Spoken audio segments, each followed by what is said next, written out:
नमस्कार दोस्तों, जीएसटी के इस प्रैक्टिकल सेशन में आप सभी का स्वागत है। दोस्तों, हम जानते हैं कि जीएसटी ऑलमोस्ट आ चुका है, तो क्यों ना हम इसके प्रैक्टिकल सेशन को अटेंड करके इसके बारीकियों को समझें, क्योंकि अब जीएसटी आ ही गया है लगभग।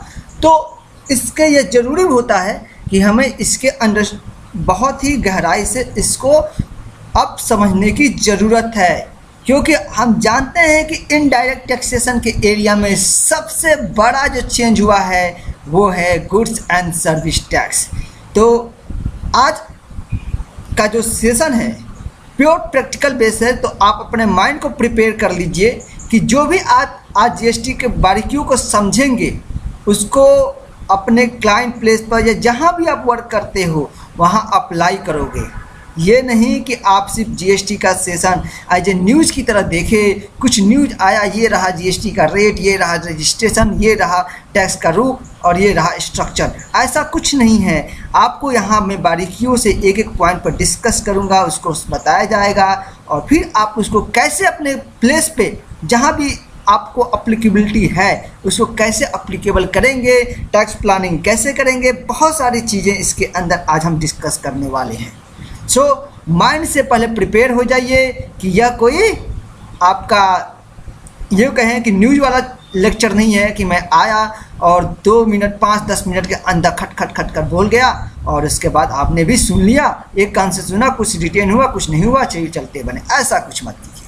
तो अपने पहली बात, तो अगर आप आए हैं तो अपने नोट्स को उठा लीजिए, कापी किताब कलम खोल लीजिए और जो जो पॉइंट्स है इम्पॉर्टेंट उसको आप नोट करेंगे साथ ही साथ, क्योंकि आपके लिए भी एक, सबके लिए ये एक नया सब्जेक्ट है, नया टॉपिक है, नया एक्ट है जो कि ऑलमोस्ट आ चुका है, ये कह सकते हैं। ठीक है, तो स्टार्ट करें। पहले आप सब कुछ ओपन कर लीजिए ताकि आप माइंडली प्रिपेयर हों कि आप गुड्स एंड सर्विस टैक्स के बारे में यहाँ सीखने के लिए आए हैं टेक्निकल सेशन में। ठीक है, मैं आगे बढ़ता हूँ। तो सबसे पहले मैं बता दूं कि इस सेशन में मैं आपको क्या क्या पढ़ाऊंगा। तो सबसे पहले मैं बताऊंगा कि जीएसटी क्या होता है। वैसे तो ऑलरेडी आप लोग जानते ही हैं, फिर भी मैं बताऊंगा कि जीएसटी क्या है, what are the reason for coming GST, main जो रीजन क्या है जो जीएसटी आ रहा है, टाइप्स ऑफ जीएसटी को कितने प्रकार से बांटा गया है, प्रोसेस क्या है होंगे जिसके थ्रू आप चेक करेंगे कि यह अप्लीकेबल मेरे ऊपर या मेरे किस पर्सन के ऊपर सीधी कहा जाए अप्लीकेबल है, मतलब कब एक पर्सन के ऊपर यह अप्लीकेबिलिटी बनती है, चाहे वो पर्सन कोई भी हो, इंडिविजुअल हो, कंपनी हो, एचयूएफ हो, फर्म हो, आर्टिफिशियल जुडिशियल पर्सन, मतलब कोई भी व्यक्ति हो, यदि पर्सन है तो उसके ऊपर कैसे चेक करेंगे अप्लीकेबल है या नहीं है, और अप्लीकेबल है तो कैसे उसका टैक्स कैलकुलेट करेंगे, कैसे उसको आप क्रेडिट देंगे, कैसे उसका आप रजिस्ट्रेशन कराएंगे, रजिस्ट्रेशन कब जरूरत पड़ेगी, रिटर्न कब फाइल करने की जरूरत होगी, कुछ लिमिट्स क्या हैं, और यह सब के बारे में इस सेशन में आज हम डिस्कस करेंगे। तो हमारा जो मेन जो फोकस होगा, पहले तो हम बताने जा रहे हैं कि जीएसटी क्या है, और देन उसके बाद जो मेजर पोर्शन होगा इसके बाद वो होगा कि कैसे आप चेक करेंगे कि यह अप्लीकेबल है भी या नहीं है। देन उसके बाद कुछ पॉइंट्स हो गए अदर्स में कह सकते हैं, इसके रजिस्ट्रेशन कब कराने जरूरी है, रिटर्न्स क्या है, लिमिट्स क्या है, इस पर आज हम डिस्कस करेंगे। तो ये सब पॉइंट्स है। ठीक है, तो स्टार्ट करूं मैं। तो जीएसटी को सीखने के लिए मैं आपको बता दूं कि पहले आपको एग्जिस्टिंग लॉ के बारे में बताऊंगा कि एग्जिस्टिंग एक्ट जितने भी हैं इनडायरेक्ट टैक्सेशन के वो क्या कहते हैं। अब जरा आप ही सोचिए कि जो भी आज की डेट में ट्रेड होता है, बिजनेस होता है या सीधे कहें ट्रेड होता है, वो कितने तरह के होते हैं, वो 3 कैटेगरी में आप डिवाइड करते हैं ना। जो भी आप अगर कोई भी व्यक्ति अगर कोई ट्रेड करता है या बिजनेस करता है या सर्विस देता है तो वो 3 तरह के एरिया में डिवाइड करके अपनी सर्विसेज देता है। जैसे कोई व्यक्ति उसी स्टेट के अंदर, सेम स्टेट के अंदर सर्विस देता है तो उसको बोलते हैं इंट्रा स्टेट। अगर वो व्यक्ति उस स्टेट से किसी दूसरे स्टेट को सर्विस देता है तो वो उसको बोलते हैं इंटर स्टेट सर्विस, जो भी ट्रेड करता है, मैं ट्रेड की बात कर रहा हूँ। ठीक है, ट्रेड सब कुछ या कॉमर्शियल सर्विस या गुड्स कुछ भी देता है। और वही व्यक्ति अगर उस स्टेट से आउटसाइड इंडिया कोई भी ट्रेड करता है तो उसको बोलते हैं इंटरनेशनल ट्रेड। ये रहा प्रेजेंट स्ट्रक्चर जिसके अकॉर्डिंग हम अपने टैक्सेस लगते हैं, इसके अकॉर्डिंग और इसी के अकॉर्डिंग हम बिल बनाते हैं। ठीक है, तो ये प्रेजेंट स्ट्रक्चर है। अब क्या है, ये हमारा प्रेजेंट स्ट्रक्चर यानी कि अब कैसे काम कर रहा है। अब जरा देखिए, अगर कोई अब प्रेजेंट स्ट्रक्चर में भी हम जानते हैं कि हमारे कौन कौन लोग आते हैं ट्रेड में। मैन्युफैक्चरर आता है तो हम मैन्युफैक्चरर से उठाते हैं। पहले प्रेजेंट स्ट्रक्चर को समझिए। अब मैन्युफैक्चरर है, उसको करना है बिजनेस, ट्रेड करना है, इंट्रा स्टेट में है, यहाँ पे है, मतलब सेम स्टेट के अंदर है, एक ही स्टेट के अंदर है। तो वो अपना बिल कैसे बनाता है आज की डेट में, लिखता है, वो वैल्यू ऑफ गुड्स कैलकुलेट करता है, उस पर अपना एक्साइज ड्यूटी लगाता है प्लस वैट लगाता है। क्यों? क्योंकि वो सेम स्टेट के अंदर सेल कर रहा है, ट्रेड कर रहा है, तो इस प्रकार वो अपना बिल बनाता है। अगर यही मैन्युफैक्चरर इंटर स्टेट यानी कि अदर स्टेट को गुड्स बेचता है या सर्विसेज देता है, सिंस मैन्युफैक्चरर है तो गुड्स बेचेगा, ठीक है, तो गुड्स बेचता है तो तब वो कैसे बिल बनाएगा, वैल्यू ऑफ गुड्स लेगा प्लस एक्साइज ड्यूटी और प्लस CST लग जाता है। यह आप लोग अच्छी तरह से जानते हैं। यही मैन्युफैक्चरर यदि इंटरनेशनल ट्रेड करता है तब क्या होता है, अगर वो तो इंपोर्ट करता है तो क्या होगा, वैल्यू ऑफ गुड्स प्लस हम जानते हैं बेसिक कस्टम ड्यूटी लगता ही लगता है, प्लस सेक्शन 1 जो सेक्शन 3(1) है जिसको CBD बोलते हैं, काउंटर वैल्यू ड्यूटी, वो लगता है, plus CBD section 3(5) bill applicable होता है। मैं आपको बता दूं, सेक्शन 3(1) और सेक्शन 3(5) का नेचर जो है, 3(1) का nature just like excise duty की तरह है और 3(5) का नेचर जो है जस्ट लाइक वैट की तरह है। तो ये जो तीन आपका यहाँ पे आपका टैक्स लग गया, और भी लग जाते हैं, लेकिन ये मैं बता रहा हूँ कि कोई भी मैन्युफैक्चरर अगर इंपोर्ट करता है तो इस प्रकार से वो टैक्सेस देता है। यहाँ पर एक्सपोर्ट के बारे में बता दूँ, एक्सपोर्ट के बारे में हमारे इंडिया में क्या कंसेप्ट है। एक्सपोर्ट के बारे में कहा जाता है कि या तो export the goods and services are not taxes, वो टैक्सेस के लिए नहीं होते, या अगर होते भी हैं तो उनको एग्जेम्प्ट कर दिया जाता है।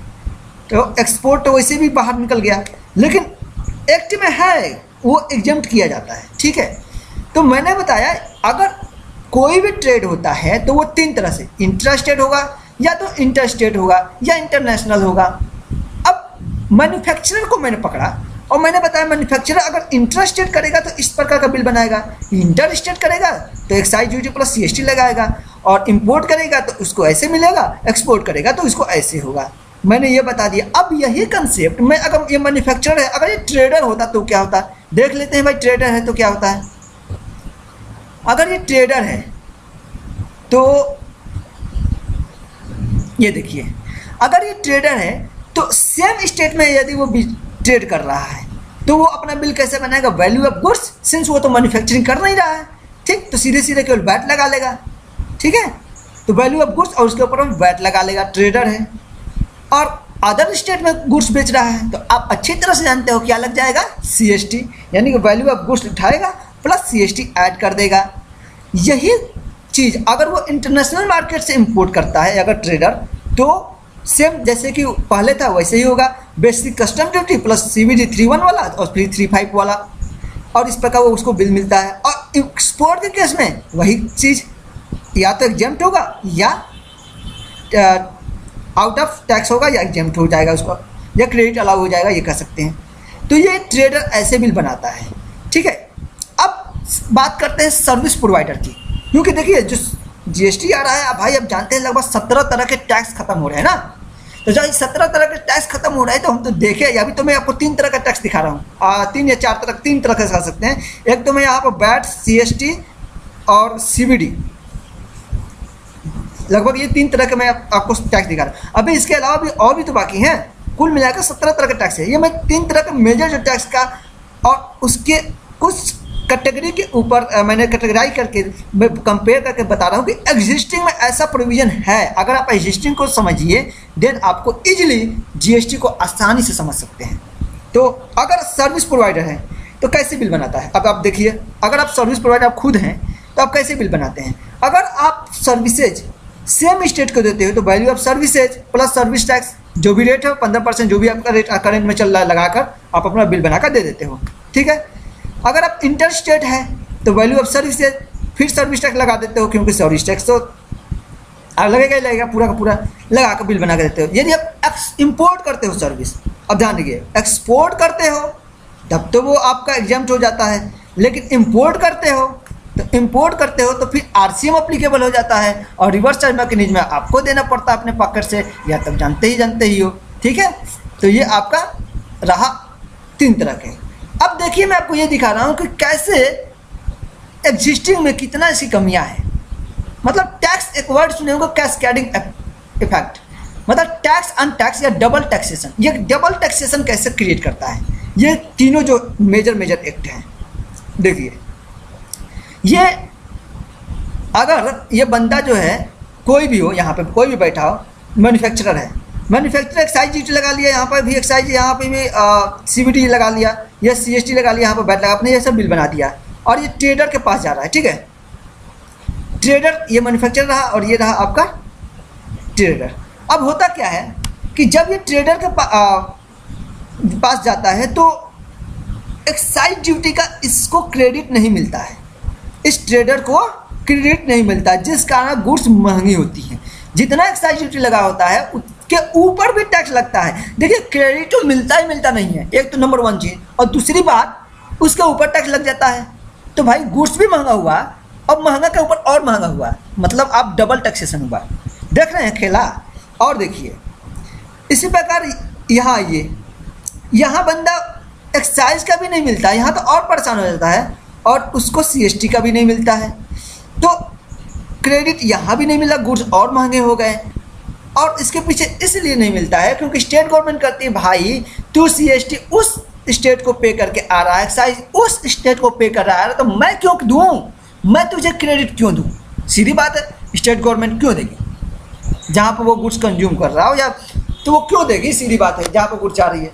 अब ये से बात नहीं देगी, क्योंकि वो सीएसटी के में सबसे बड़ी कमियाँ ये है ना कि ये ओरिजिन बेस्ड टैक्स रहा है, डेस्टिनेशन बेस्ड नहीं है, इसे बहुत बड़ी कमी है। और अदर जो है जैसे कि बैट भी हो गया, आपका सर्विस टैक्स सबसे इम्पॉर्टेंट जो है, ये आपका कंजम्पशन डेस्टिनेशन बेस्ड टैक्स रहा है। डेस्टिनेशन बेस्ड का मतलब ये है कि जहाँ पर गुड्स कंज्यूम होता है वहाँ, या जहाँ सर्विसेज दे रहे हो वहाँ पर सर्विस टैक्स नॉर्मली लगेगा। मैं आपको बता दूं जो जीएसटी है ना पूरा का पूरा फोकस्ड है सर्विस टैक्स के ऊपर। मतलब अगर आपको सर्विस टैक्स आता है तो आप इजीली इसको समझ सकते हैं। ऐसा नहीं है कि अगर अदर नहीं आता है तो नहीं समझ सकते हैं। मैं इसीलिए यहाँ पाया हूँ। मैं ये बता रहा था कि क्रेडिट नहीं मिलता है जिस कारण गुड्स महंगी हो रही है। इम्पोर्ट के केस में बेसिक कस्टम ड्यूटी वैसे भी नहीं मिलने वाला है, सीबीडी का भी वैसे भी नहीं मिलने वाला, तो क्या होगा भाई, गुड्स तो महंगे होंगे ही होंगे, तो गुड्स महंगे हो गए। तो ये एग्जिस्टिंग में इतनी बड़ी कमियां हैं। और तो और इनके मीनिंग हर जगह, जैसे कि ये कहता है वैट एक्ट गुड्स का मीनिंग ये है, नहीं, मैन्युफैक्चरिंग में जाएंगे वो कहेगा नहीं मेरा तो मीनिंग ये है, सर्विस वाला कहेगा नहीं मीनिंग ये है सर्विस का। तो भाई बहुत क्लास है, बहुत झगड़े हैं, इन बेचारों के बीच आपस में लड़ाई इतनी ज़्यादा है कि कोर्ट में बहुत सारे केसेस पेंडिंग है इस समय। तो उसको भी ख़त्म करने हैं भाई, सरकार को बिजनेस ईजी करने हैं, ईजी है ना, इज टू डूइंग बिजनेस। सरकार का नारा भी है कि हमें बिजनेस को आसान बनाना है, इसलिए भी जीएसटी लाया जा रहा है। इतने क्लेश हैं इसके अंदर, इतने झगड़े हैं, कोर्ट में बहुत सारे डिसाइडेड नहीं हो पा रहे हैं कि केस कि कौन से गुड्स से कब उसको गुड्स मानेंगे, कब सर्विस मानेंगे, कब एसेट मानेंगे, मतलब कुछ डिसाइड नहीं हो पा रहा है। बहुत दिक्कतें हैं एग्जिस्टिंग लॉ में, इसीलिए जीएसटी का प्रादुर्भाव हो रहा है। अब जीएसटी का प्रादुर्भाव तो हो रहा है, तो कितने तरह के टैक्सेस खत्म हो रहे हैं। अब देखिए भाई, सेंट्रल गवर्नमेंट के ये लाइन है, central excise duty, additional excise duty, additional custom duty, countervailing duty, special additional custom duty, cess and surcharge, service tax, ये रहे सेंट्रल गवर्नमेंट के टैक्सेस जो कि अब इसके अंदर खत्म हो जाएंगे। ये सभी के सर्विस टैक्स अबोलिश हो जाएंगे, सब्सिट्यूट हो जाएंगे, खत्म हो जाएंगे। और स्टेट गवर्नमेंट की लिस्ट देखिए, VAT, CST, tax on interstate sale, local taxes, entertainment tax, purchase tax, mandi tax, luxury tax, tax on lottery, betting, octroi, entry, ये इतने तरह के जो टैक्सेस हैं ये स्टेट गवर्नमेंट के सब फिनिश, टन टनाई। ठीक है, अब देखिए ये फिनिश होकर क्या बन रहा है, और यह फिनिश होकर बन रहा है जीएसटी यानी कि गुड्स एंड सर्विस टैक्स।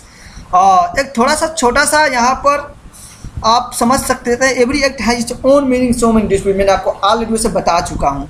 तो आपके सामने हैं इतने बड़े एक्ट को ख़त्म बनाकर, इतने टैक्स को ख़त्म करके सिर्फ एक टैक्स जीएसटी, इसीलिए तो कहा जा रहा है one India one rate, single market. यही कारण है, पूरे इंडिया में एक टैक्स होगा, चाहे आप कोई भी गुड्स हो, चाहे कोई भी आप सर्विस दे रहे हो। ठीक है, तो जीएसटी का ये इतने तरह का ख़त्म हो रहा। मैंने एग्जिस्टिंग लॉ दिखाया, उसके अंदर कमियां दिखाया और उसके अंदर बताया कि इतने तरह का टैक्स ख़त्म हो रहे हैं।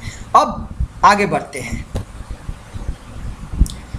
नाउ अब क्या होगा, अब इसके एक एक पॉइंट को समझते हैं। एक पर्सन कंसेप्ट है, इसका मतलब क्या है।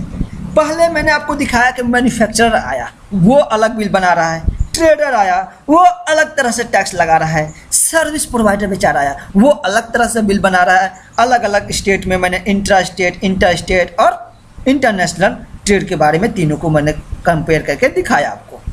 अब बेचारा क्या होगा, तीनों परेशान हैं। अब एक ही व्यक्ति, मतलब समझ रहे हैं आप, अगर किसी का सर्विस प्रोवाइडर भी है, ट्रेडर भी है, मैन्युफैक्चरर भी है, अगर किसी का ऐसा कुछ है तो बहुत परेशान आदमी ही हो जाएगा। तो लेकिन सबको सब खत्म करके, ना जीएसटी के अंदर ना रहेगा मैन्युफैक्चरर, ना रहेगा ट्रेडर, ना रहेगा सर्विस प्रोवाइडर, ये तीनों नाम खत्म करके एक नाम दिया जा रहा है जिसका नाम है टैक्सेबल पर्सन। जी हाँ, बिल्कुल सबको अब हम जानेंगे टैक्सेबल पर्सन के नाम से। अब कोई भी टर्म मैन्युफैक्चरर की बात नहीं होगा, ट्रेडर की बात नहीं होगी, सर्विस प्रोवाइडर की बात नहीं होगा। अब सिर्फ और सिर्फ बातें जो होंगी आपको टैक्सेबल पर्सन की बात होगी।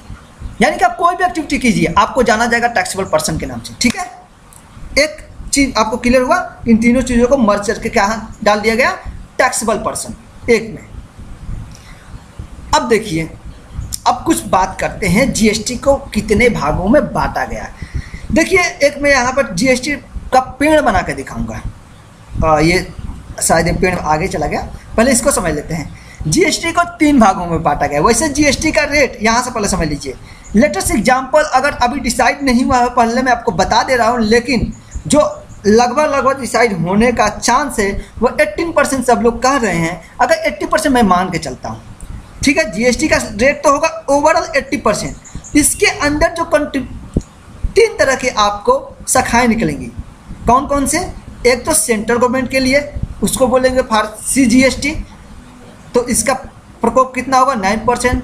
स्टेट गवर्नमेंट के लिए इसका प्रकोप कितना होगा 9%। और IGST इंटीग्रेटेड जीएसटी जिसका प्रकोप होगा 18%। ठीक है, इस तीनों के बारे में अभी एक पहले मैं जीएसटी पेड़ के माध्यम से दिखाऊंगा, जीएसटी ट्री के माध्यम से आपको पिक्चराइज करके दिखाऊंगा कि ये कैसे काम करते हैं। मोदी जी को यहाँ पर बुलाऊंगा क्योंकि भाई इस समय सेंट्रल गवर्नमेंट के PM है, मतलब सेंट्रल गवर्नमेंट के आदमी है, वो सेंट्रल गवर्नमेंट है, सीधी बात है। तो मोदी जी को यहाँ पर मैं बुलाकर उनका पिक्चर लूँगा, उनसे सॉरी भी बोलूँगा।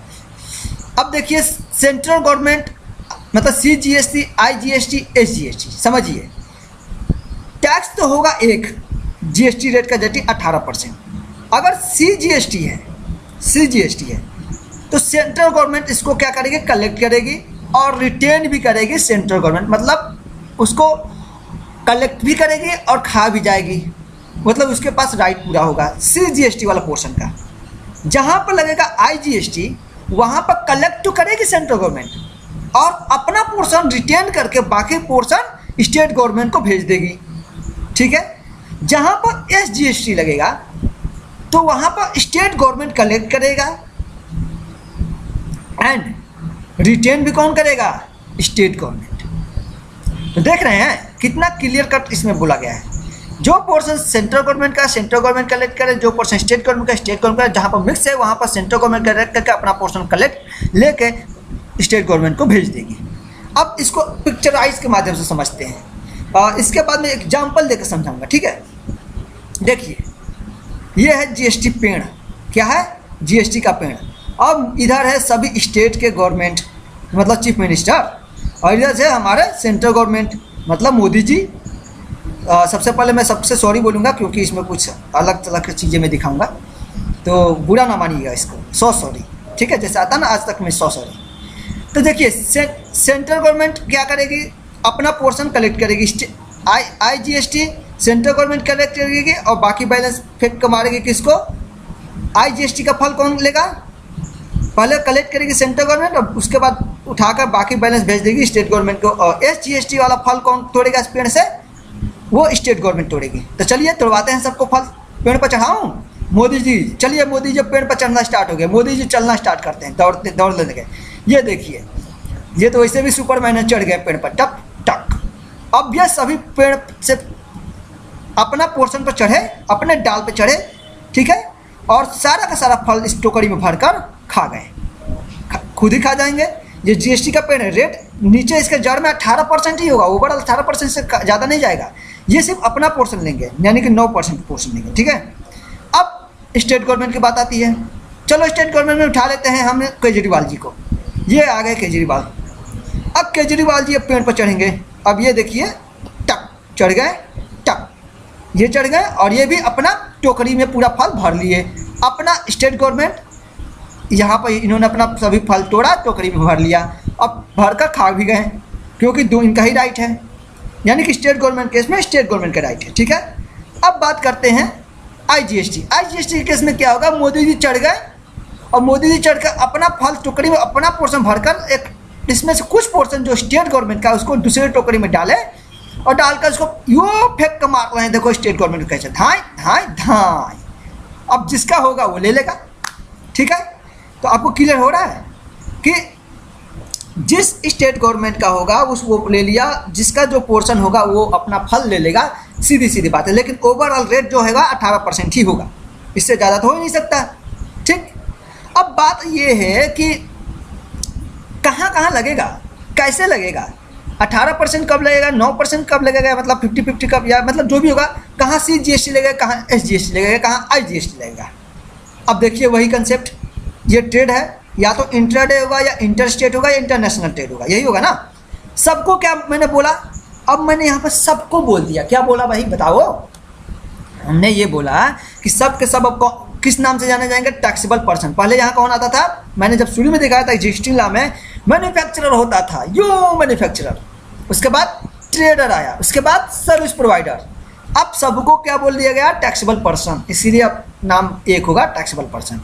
अब सब के सब बिल कैसे बनाएंगे, अगर देखो बिल बहुत सिंपल बनेगा, अगर इंट्राडे ये टैक्सेबल पर्सन इंट्राडे ट्रेड कर रहे हैं तो value of goods public services plus करेंगे CGST प्लस करेंगे SGST। लेट अस एग्जांपल 9% मैंने मान के चला 18%, तो CGST का रेट होगा 9% और SGST का 9%, और ये बिल बनाकर भेज मतलब बिल फाइनल हो जाएगा। ये इंट्राडे में है, अगर इंटर स्टेट होगा, इंटर स्टेट है, इंटर स्टेट होगा मतलब एक स्टेट से दूसरे स्टेट में, तब सिंपल बिल बनेगा, value of goods public services plus IGST लगेगा। मैंने क्या बोला, इंटर स्टेट में IGST लगेगा 18%। ओवरऑल देखो यहाँ भी ओवरऑल कितना है, अल्टीमेट लगा तो 18% ही है, यहाँ भी 18% लगेगा। अब इसके अंदर सेंट्रल गवर्नमेंट अपना पोर्शन निकाल लेंगे, बाकी मोदी जी फेंक कर मार देंगे स्टेट गवर्नमेंट के जितना होगा पोर्शन, ठीक है। और ये रहा आपका इंटरनेशनल ट्रेड। यदि आप इंपोर्ट करते हो तो बेसिक कस्टम ड्यूटी जो पहले भी लगता था आज भी लगेगा, वो तो है ही है। IGST लगेगा इस केस में, और IGST रिप्लेस किया है किसको, सेक्शन 3(1) और सेक्शन 3(5) मतलब CBD को रिप्लेस किया है, जिसका नेचर जो वैट और एक्साइज ड्यूटी की तरह होता था, तो उसको ये रिप्लेस कर दिया और ये बिल बनाएगा। और एक्सपोर्ट के केस में क्लियर कट कहा है, या नो एग्जम्पशन नो फलान दिखाना, इसको कहा दिया गया जीरो रेटेड। जीरो रेटेड का मतलब आउट ऑफ GST, कहानी खत्म, इस पर टैक्स लगेगा ही नहीं, ठीक है। पहले क्या होता था, पहले क्रेडिट वाला कंसेप्ट होता था, एक्सपोर्ट कीजिए नो GST, कहानी खत्म, और इंपोर्ट करेंगे तो ऐसे। अब मैंने आपको क्लियर पिक्चर में आपको दिख रहा होगा कि भाई CGST और SGST तो सिर्फ दो ही जगह लग रहा है, सॉरी एक जगह लग रहा है, वो है सिर्फ इंट्रा स्टेट, यानी कि जब विद इन स्टेट आप कोई भी ट्रेड करोगे, यानी कि जब कोई taxable person with in state कोई भी ट्रेड करता है तो वो देगा CGST, अपने बिल बनाएगा, और SGST, लेकिन ओवरऑल लिमिट 18% होगी। ठीक है। जब कोई पर्सन या तो वो इंटर स्टेट यानी कि अदर स्टेट को गुड्स या ट्रेड करता है या इंटरनेशनल ट्रेड करता है, तो उस केस में, दोनों केस में लगेगा IGST, यानी कि ओवरऑल सिर्फ दो ही है कंसेप्ट। वैसे अंदर 3 है लेकिन 2 ही है। एक तो इंटर स्टेट में आपका लगेगा CGST SGST, और उसको छोड़ के चाहे आप इंटर स्टेट में CGST SGST, और इंटर स्टेट में मतलब अदर स्टेट और इंटरनेशनल के लिए आपको IGST, ये रहा। तो ओवरऑल आपको 2 ही चीज़ें ध्यान में रखनी है। ठीक है। अब बात करते हैं क्रेडिट कैसे अलाउड होगा। क्रेडिट में भी पहले मैं बताया तो क्रेडिट अलाउ होता नहीं था, मतलब दिक्कतें आती थी टैक्स पे टैक्स आपको। अब देखिए सबसे क्रेडिट सबसे बेस्ट तरीका ये है, CGST का क्रेडिट सबसे पहले अपनों को, यहाँ अपना कौन है सामने में, CGST है, तो CGST का पहले CGST के साथ सेटअप क्रेडिट होगा। उसके बाद बचा तो IGST के पास जाएगा, IGST का पहले IGST के पास जाएगा, और SGST का सबसे पहले SGST का। IGST केस में अगर बचेगा तो सबसे पहले तो IGST, उसके बाद CGST भेज दो, उसके बाद SGST, और SGST में सबसे अपने को क्रेडिट मिलेगा SGST को, और उसके बाद बचेगा तो IGST के साथ उसको सेटअप किया जाएगा। तो ये आपका मतलब अपनों के साथ फिर क्रॉस आपको यहाँ पर क्रेडिट अलाउ किया जाएगा। अभी इसका ये क्रेडिट अलाउ के ऊपर मैं अलग से सेशन तैयार करूँगा, क्योंकि थोड़ा सा इसको डिटेल से जानना आप लोगों को जरूरी है। तो यहाँ पर एक ओवरव्यू देता हूँ। अब जो मेन फोकस करना है हमें कि इसकी अप्लीकेबिलिटी कैसे चेक करें कि यह अप्लीकेबल है भी या नहीं है।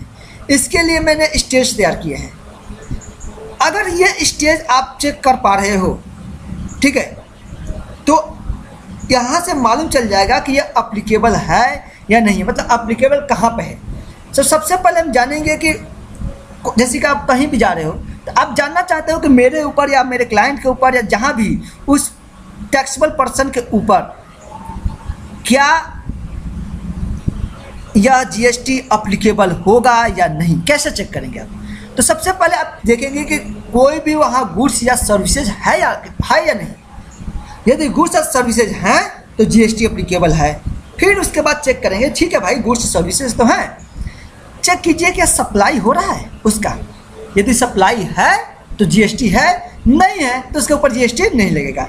फिर उसके बाद चेक कीजिए इंट्राडे है या इंटर स्टेट है या इंट्रा या इंटर है, मतलब विद इन स्टेट कर रहा है या आउटसाइड स्टेट कर रहा है या इंटरनेशनल कर रहा है। अगर इस टाइप का ट्रांजैक्शन वो कर रहा है, ट्रेड कर रहा है, तो GST अप्लीकेबल है, अदरवाइज नहीं है। इसके बाद अगला स्टेप में चेक करेंगे कि वो जो पर्सन कौन कर रहा है, भाई टैक्सेबल कौन पर्सन है। यहाँ पे एक वर्ड यूज किया गया है टैक्सेबल पर्सन वाइज, यहाँ पर मैं आपको आगे बताऊंगा एग्जाम्पशन भी मिला है। तो उसके बाद चेक करो वो पर्सन जो है, जो ये सब काम कर रहा है, वो टैक्सेबल पर्सन है या नहीं है। अगर टैक्सेबल पर्सन है तो फिर GST उसके ऊपर लगेगा, नहीं है नहीं लगेगा। इसके बाद हम 5वां स्टेप में चेक करेंगे, भाई ऐसा तो नहीं है टैक्सेबल पर्सन तो है लेकिन 100% एग्जाम्पशन लिमिट वो शामिल है, तो ये भी चेक करना पड़ेगा कि उसको एग्जाम्पशन तो नहीं मिल रखी है। तो इसके बाद कुछ अगर नहीं मिल रखी है 100%, तो भाई यार तो पार्शियल एग्जाम्पशन होगा। दैट मीन्स अब यहाँ पर तो उसको अप्लाई होना ही होना है। अब भाई अब ये 5 मैंने 1 2 3 4 5, अगर ये 5 पॉइंट पर नहीं आ रहे हैं, 5 स्टेज पर नहीं आ रहे हैं, तो 6ठा स्टेज पर तो उसके ऊपर GST अप्लीकेबल अब 100% केस में होगा ही होगा। तो कहीं भी जाइए तो ये 5 स्टेज पहले चेक कीजिए। 6ठा स्टेप अगर 5 स्टेप पर आप उसको नहीं बचा पाएँ तो डैट मीन्स उसके ऊपर उसको एग्जाम्पशन नहीं मिलेगा, डैट मीन्स उसको अब GST अप्लीकेबल होगा ही होगा। और GST अप्लीकेबल होगा तो फिर यहाँ पर सीखेंगे हम कि कैसे वैल्यूएशन करेंगे। फिर उसके बाद RCM के केस क्या होंगे, फिर उसके बाद TOS जैसे पॉइंट ऑफ टैक्सेशन होता था, तो इसी प्रकार यहाँ पर TOS का कंसेप्ट है, पॉइंट ऑफ टैक्सेशन का ही सेम है। उसके बाद वैल्यूएशन करेंगे, कैसे उसका वैल्यू क्या होगा, किस वैल्यू पर देगा, कब रजिस्ट्रेशन कराऊंगा उसका, फिर उसका लिमिट चेक करेंगे, फिर उसकी रिटर्न फाइलिंग होगी, और इस प्रकार अदर चीज़ें हम इस पर डिस्कस अब इसके बाद हम करेंगे। ठीक है, तो यहाँ तक आप एक माइंड फ्रेम एक बार रिवाइज कर लो, देन इसके बाद एक छोटा सा ब्रेक के बाद हम इसके बाद आपको कंटिन्यू करते हैं, क्योंकि एक एक चीज़ पर हम डिस्कस करेंगे ना। सर्विस अब गुड्स के ऊपर अब टेक्निकल सेशन है, तो भाई एक एक चीज़ के बारे में जानेंगे कि गुड्स या सर्विसेज किसे कहते हैं, क्योंकि भाई बहुत झगड़ा था ना इस पर गुड्स और सर्विसेज के ऊपर। सप्लाई क्या है, इंटर या इंटरनल ट्रेड क्या है, टैक्सेबल पर्सन कौन होते हैं, 100% एग्जम्पशन कहाँ मिलता है, नहीं मिलता है, पार्शियल एग्जम्पशन कहाँ मिलता है, RCM का केस क्या है, TOS क्या है, पॉइंट ऑफ टैक्सेशन क्या है, रजिस्ट्रेशन क्या होते हैं। तो इसके बाद हम कंटिन्यू करते हैं, लेटेस्ट टेक एंड ब्रेक, और इसके बाद हम कंटिन्यू करते हैं। हमारा यहाँ तक का कैसा लगा, आप अपना वैल्यूएबल कमेंट जरूर दीजिए, शेयर कीजिए, सब्सक्राइब कीजिए, ताकि अधिक से अधिक लोगों को इसकी टेक्नोलॉजी के बारे में मालूम चल सके। ठीक है, धन्यवाद। एक लेते हैं छोटा सा ब्रेक, देन इसके बाद आपसे मिलते हैं।